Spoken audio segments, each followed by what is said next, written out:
জীবনের হিসাব মেলে না, হিসেব করি বসে বসে, ফলাফল শূন্য আসে। হিসেব করি বসে বসে, ফলাফল শূন্য আসে। যতই করি ক্যালকুলেশন সঠিক মেলে না। আরে কি হয়েছে?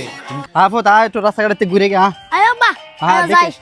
ঘুরে আয় আলো আব্বা হ্যাঁ। তুই তো ফারুক পাওয়া যেতেছে মোর ফুতের বয়ের বাইর থেকে মনে হয় ইফতার আচ্ছা দিয়েছে হ্যাঁ আমগরে দেয় নাই হ্যাঁ জিজ্ঞেস করি। আন এই ফারুক ভাই, ওই ফারুক ভাই, ওই ফারুক ভাই, ওই কি তারে ডাউস কি রে?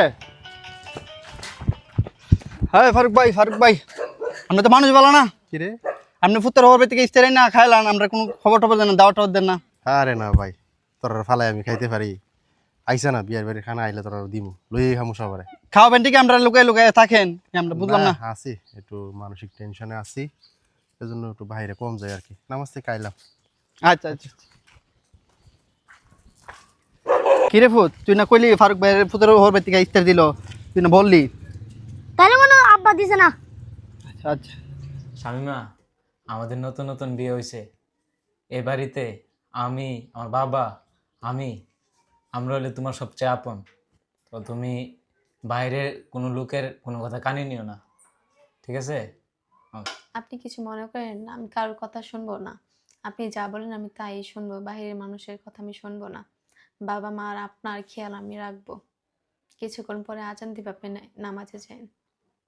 ঠিক আছে। কেডা ভিতরে আসেন। আরে আব্বা, আসসালামু আলাইকুম। ওয়ালাইকুম সালাম। সালাম রাখ তোর সালাম। উঠতে তোলাই না বাদে মার্জি গিয়ে একটা বিয়া করে আনছত। আজ যা রমজানের কয়দিন চলে রে? এক সপ্তাহ হয়ে গেছে, ওন ইফতারে আয় নাকি রে? হ্যাঁ, কোন গায়ে বিয়া করছ? আমার মানিক যুদ্ধ আসেনি গ্রামের মধ্যে। এখন মসজিদটা একদম রয়েছি ওই রহিমের দিদাইকে আমার বিদেশে আমি বলে তোর শ্বশুরের ইফতারি এক লাখ হাইয়ে লেছি। হ্যাঁ, ঘাটে ঘাটে আবার তুই ইয়া করতেছ, অপমান করতেছস।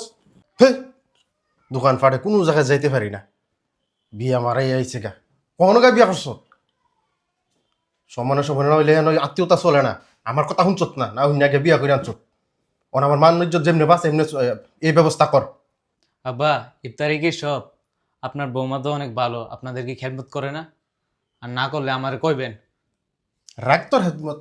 হেদমত ইজ্জত না বাঁচলে হেদমত দেখি তা করা। ইজ্জত বাঁচানোর ব্যবস্থা কর।